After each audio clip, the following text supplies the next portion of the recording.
getting close to the tree that's threatening to fall onto the tracks. I'm guessing it was loosened in a recent storm. Yukon Valley tends to get a few lightning storms each summer, but we do a thorough job of preparing, so we only saw a couple of small fires that went out on their own. Some of my team are still recording the after effects of the storms. I've heard reports of huge trees with deep roots that are now at precarious angles and might need to be cut down. We're lucky to have such isolated incidents. Other reserves have reported landslides. I've only ever seen one landslide in person, and that was from the air. Even from up there, it was a shocking display of natural force. It was all I could do to land the plane before the storm overtook me. It's hard to tell what caused this tree to tip over. I guess the big question is how to do this properly. But I trust you to get the job done. I hope you can make do with a hatchet. Great work out there. The train is behemoth. I honestly don't think a single tree would do more than dent it in a collision. But I'd rather not take the chance and risk a serious accident. Speaking of the train, it's due to pass by at any moment. I'd stay clear of the tracks if I were you. Keeping that railroad open is a big responsibility for us. Not only is it essential for a lot of trade out here, but the bridge brings tourists in from all over the place. I'd like a good picture of the bridge, one that we can put on our website. See if you can snap it while the train is passing over it. That'll look great. I used to come out to this corner of the reserve with my family. We'd spend long weekends camping, and I'd teach my youngest daughter, Kara, how to shoot. My older daughter, Deanna, was still an angry teenager who needed convincing to take part in any activity. She'd always be laughing and having fun by the end of the trip, though.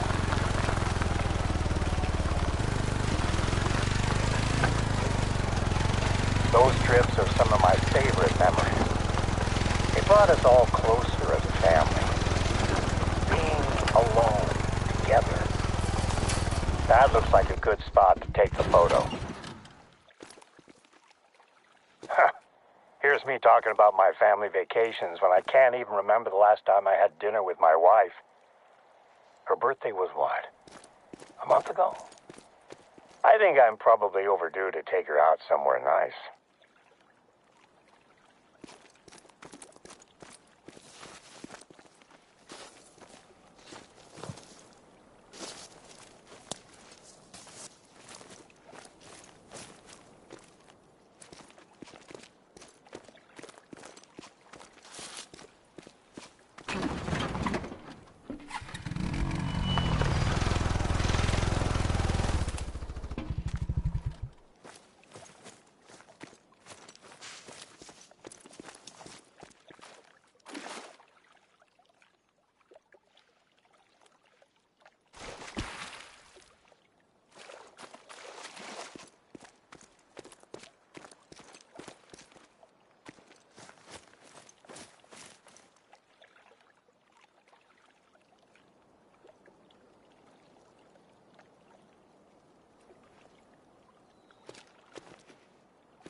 That's the shot we needed.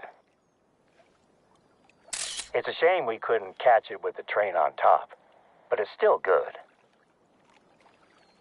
I'll send this picture over to Sandy. Her team takes care of the Yukon Valley website.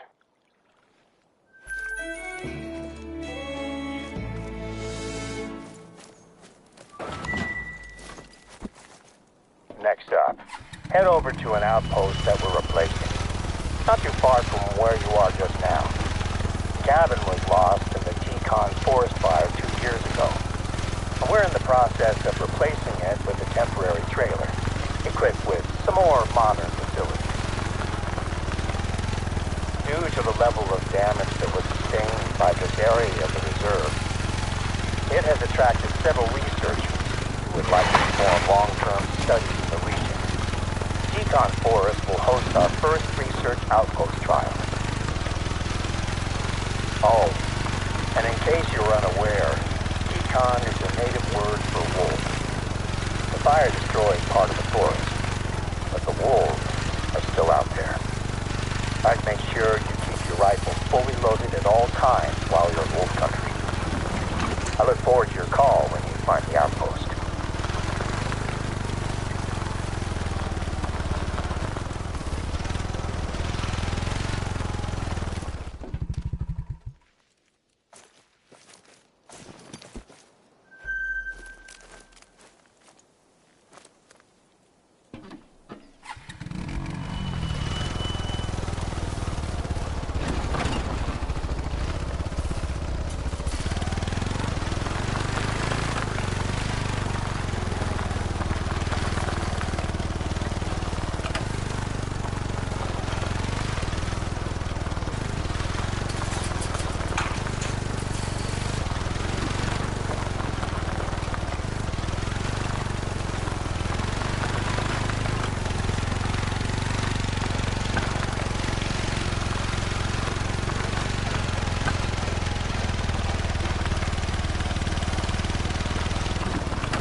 I saw the fires that tore through that forest, and I still struggle to accept just how quickly the landscape can transform into smoldering ash.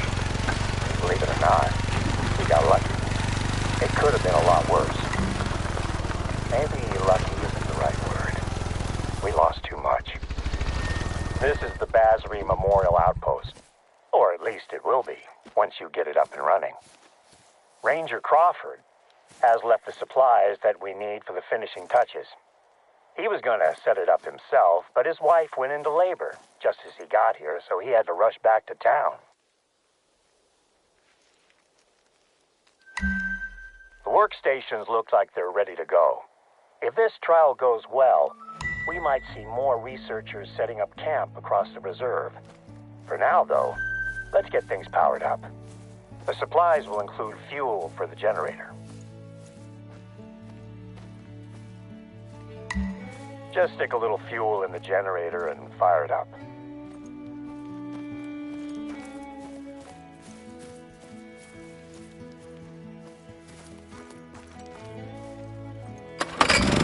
And we're in business. Good. I'll let our researchers know they're welcome to visit when they're ready. Of course, you can sleep here and restock your supplies, just like any other outpost.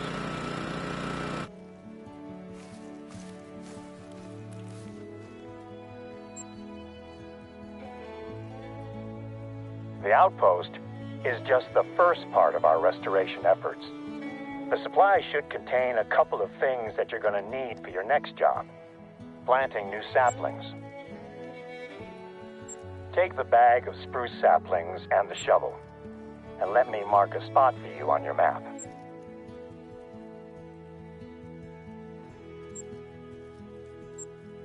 It's a tough road ahead for this part of the reserve. The fire burnt away a huge chunk of the forest. But with any luck, a program of replanting will gradually bring life back. I hope to see it happen in my lifetime.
I was in Teton Forest during the night of the fire.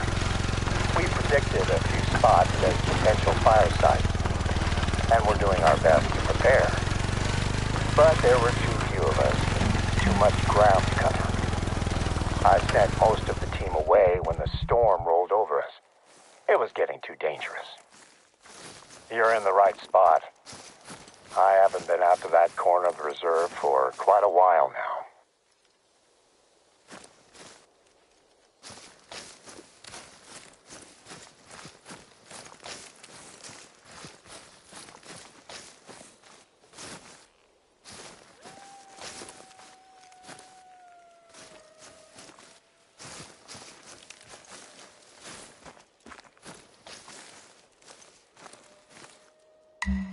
3 saplings should be enough for now. Can you see the shell of the old tree? It was the first casualty when it was struck by lightning and went up in flames.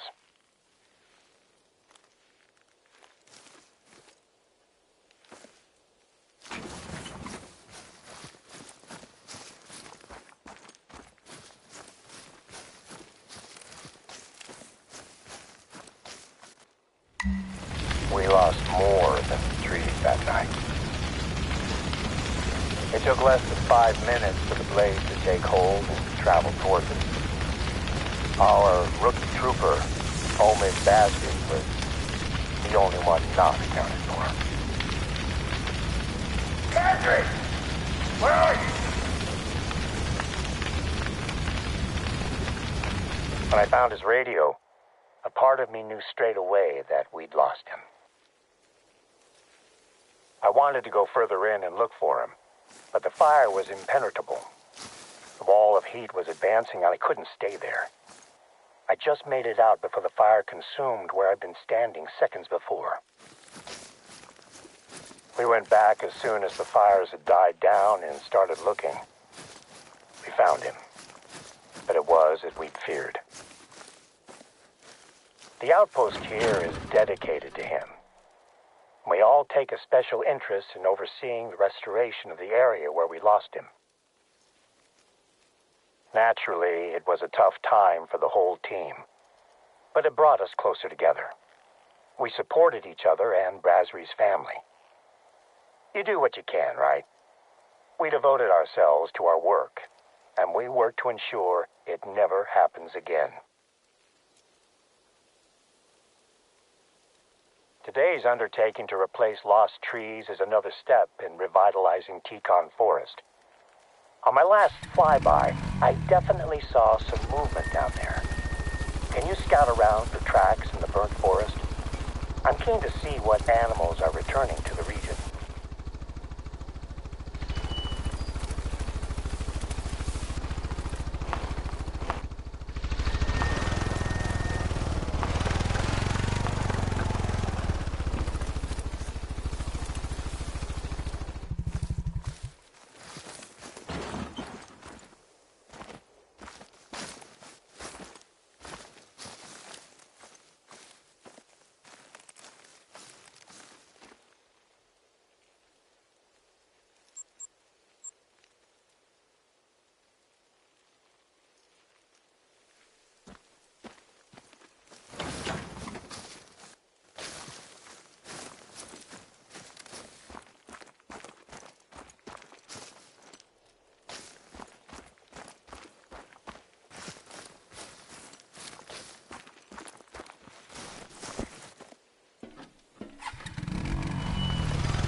Finding tracks out there is a good sign.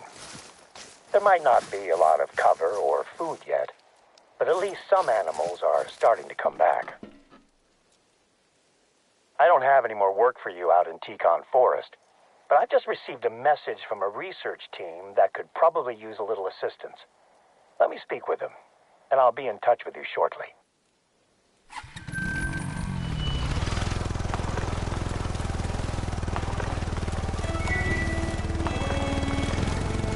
I have a new job for you. One of Yukon Valley's research teams have asked if we can help them to fix a piece of the equipment they're using to track animals around the reserve. There is a box of parts that you'll need to pick up, sitting in one of our outposts. I'll mark it on your map.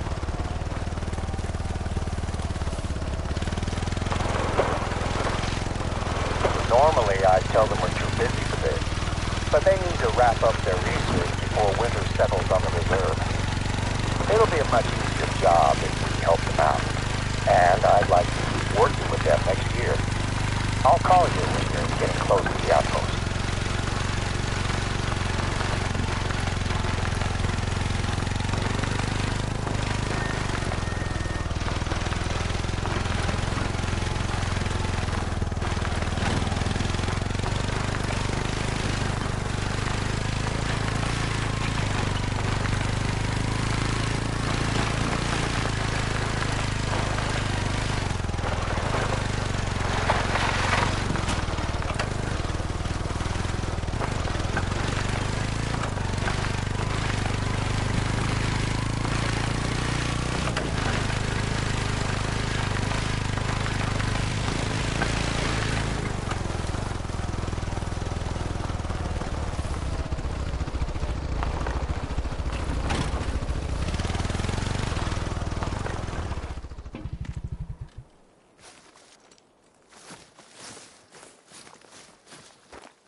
At any one time, Yukon Valley is hosting at least 5 different scientific studies.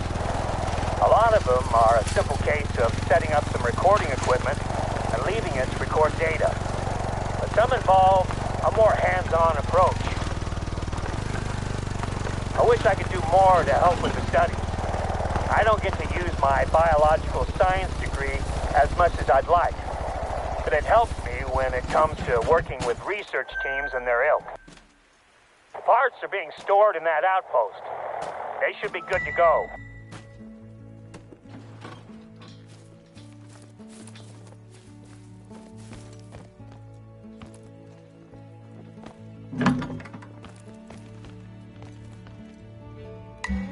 That's what we're looking for. Next step is using those parts to fix a radio relay that is being used to track animals. The relay is part of a lookout tower. According to the researchers, it should be an easy fix.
I'm hoping that tech trials like this tracking system will help Yukon Valley stand out as a hub of scientific research here in Alaska.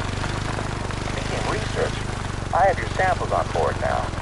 With any luck, I'll have them handed over for testing before the end of the day. You're close to the tower. Find the relay's control panel and open it up. Your replacement parts should slot right in. I guess now we'll find out just how much of an easy fix it is.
You did it? It's working? Fantastic. I will check in with the researchers to let them know it's fixed. They've probably noticed that their equipment's range has just risen dramatically.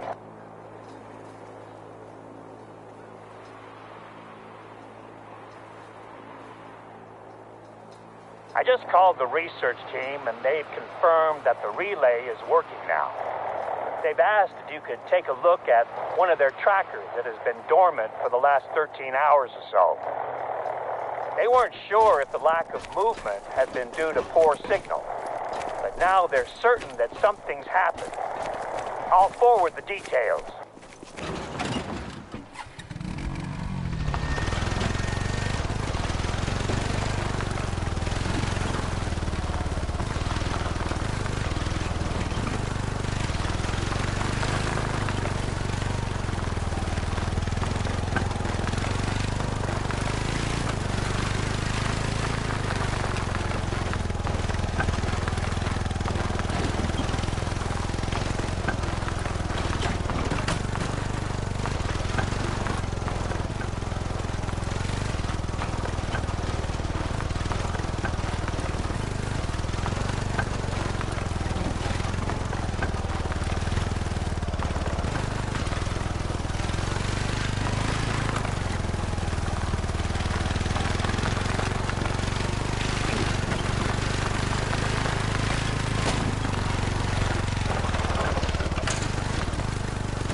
like wolves got it.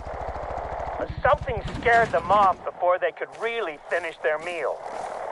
Grab the collar and you're good to go.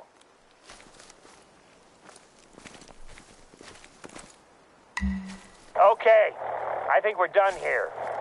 Let's move on before anything comes sniffing around. The researchers have been using Copper Bowl Lake Outpost as their base camp, and you can drop the collar off there. Don't expect company, though. The research team are always out and about.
I knew I could count on you to get the job done.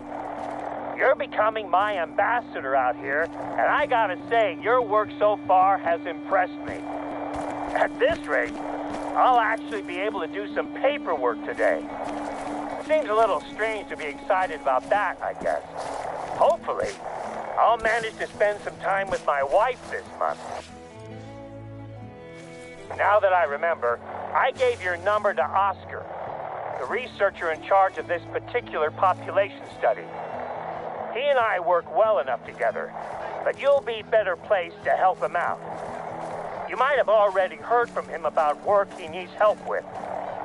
He injured his knee in the summer, so he's a little behind schedule.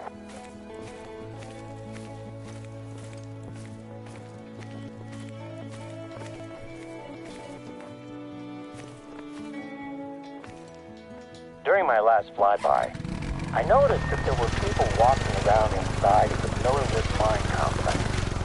The entire complex is closed to the public, but that hasn't stopped some people from trying to explore the building. I'd like you to head over there, make sure that the place is still secure. The mine's buildings have been sealed since the mine closed in the 30s. We occasionally get curious tourists, but once they see the no trespassing signs, they tend to take their pictures and move on without getting too close. The warnings are mainly for the benefit of tourists anyway. We keep an eye on the place, but it isn't maintained. If you're injured out here, it's a long walk to find help. I suppose this is a good time to remind you to be careful while you're out there. There's been talks of reopening the mine as a museum, but the cost of renovating the place is staggering, especially when you consider that we need to build a road just to reach it. There's a couple of groups that could be our trespassers. We logged a pair of men that entered the reserve a few days ago, but they're here on a hunting trip with a respected guide. I'd be very surprised if we brought them anywhere near here. The other group I know about is a film crew that asked for our help to shoot a documentary about what they call local folklore. Apparently they've toured the USA hunting for monsters or aliens or something. A place as wild as this has its stories, of course. From native Alaskan myths to the tall tales of drunken gold miners. I've been here for almost 2 decades. I've only seen Bigfoot twice. At church.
Staple of Yukon Valley postcards. Everyone snaps a picture of Millerwood Mine.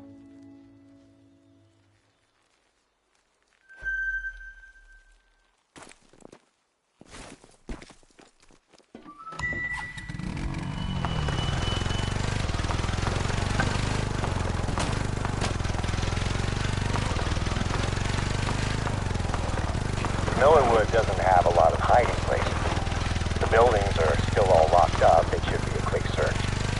Whoever was here has probably moved on, but I want to be certain.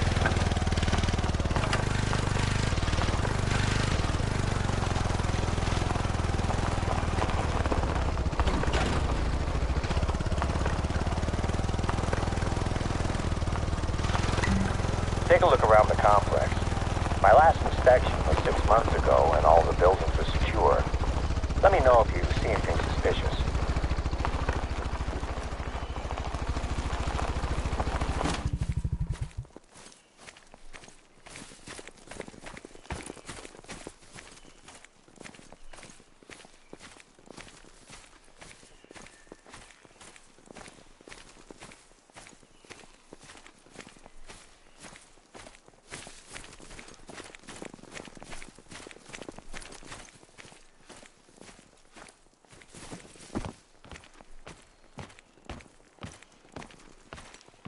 Is that door locked? It should be. Nobody's getting in there. The lock has done its job.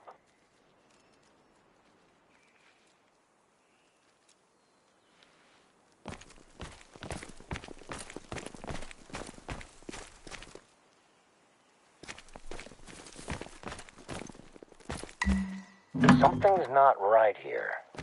This door should be locked. The building's empty? I don't know why they'd want to be in here anyway. I'm going to call Gabriella Baden's film crew. The one I was telling you about. I just want to make sure it's not them who have been breaking into the buildings.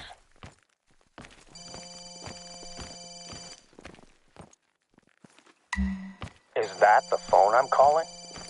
Not much point in me calling it now, huh? I didn't expect this from a professional film crew. What possessed them to enter this building?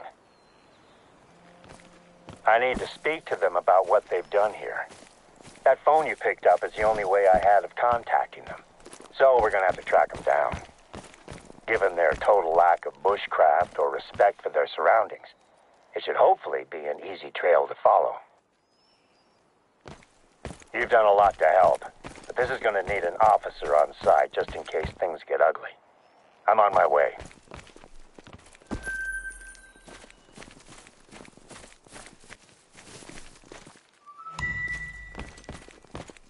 Look, to your east, there's a column of smoke. It looks like it's coming from close to one of our lookouts. I told you they'd be easy to track. Let's catch up with them before they set the whole forest ablaze.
Found their camp, but where are they? Look at the mess around here. It looks like something big has turned the place upside down. Our first concern is that fire. Douse it, will you? Take a look around their camp and see if there's anything that can tell us where they went. What's this? Notes on their show, maybe? Oh, it's a script. Wow, she's dedicated it to her younger self. Look, a notepad. Interior haunted mine. Explains a little bit about their trespassing. No, surely not. Not even the most ignorant townie would even consider baiting animals out here. Bigfoot bait. Looks a lot like dog food and stale donuts to me. Well, this tells a story of some truly bizarre people, but it doesn't help us find them. That was a scream, but I can't see anything. Get to the lookout. Maybe you'll see something that I can't.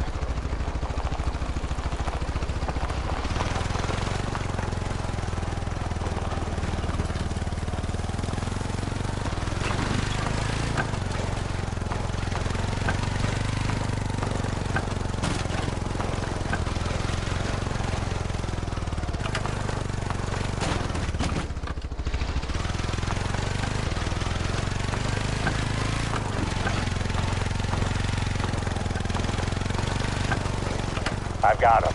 They're here, coming out of the forest. What the? One of them is covered in blood. They've seen me. Hey! Over here! Make your way to me! Get into the plane!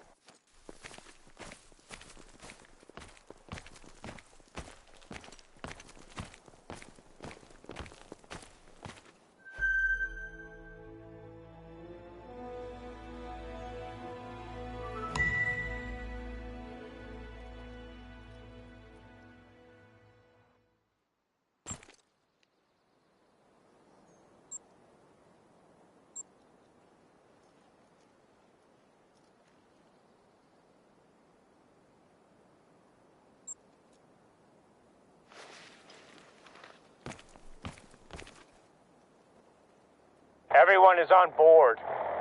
It looks like a bear attacked one of them. She needs a doctor right now. I can't wait around. We're taking off.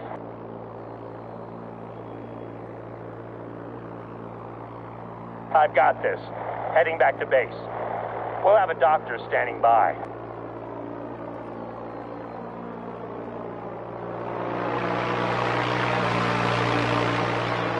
Can you take care of their camp? We can't have it lying around, attracting bears.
Hey there, Chichiko.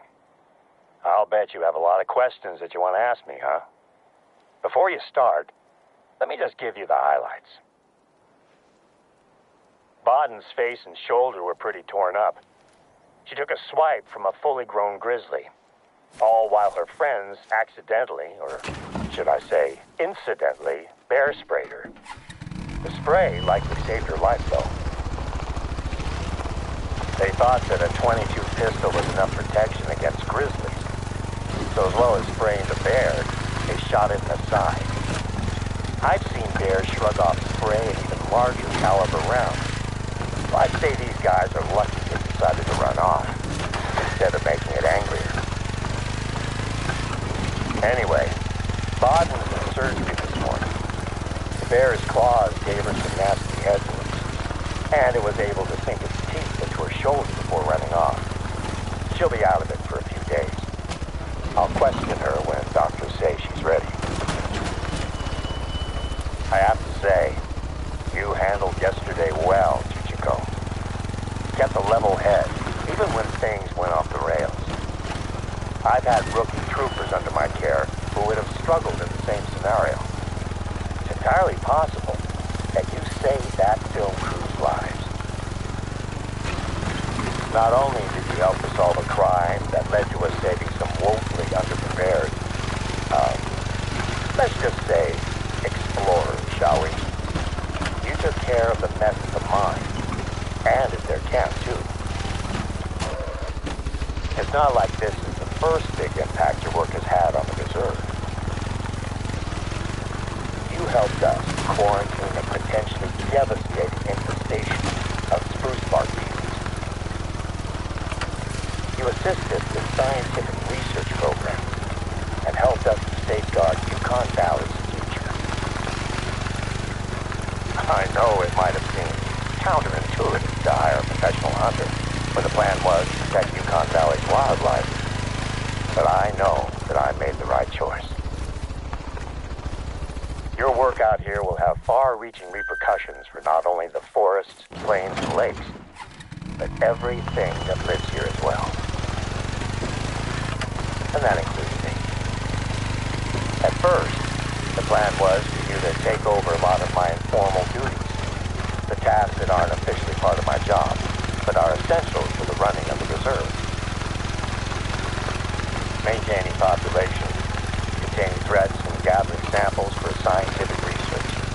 All great reasons for hiring a professional hunter. But I told you before that I was looking for someone who understands Yukon Valley.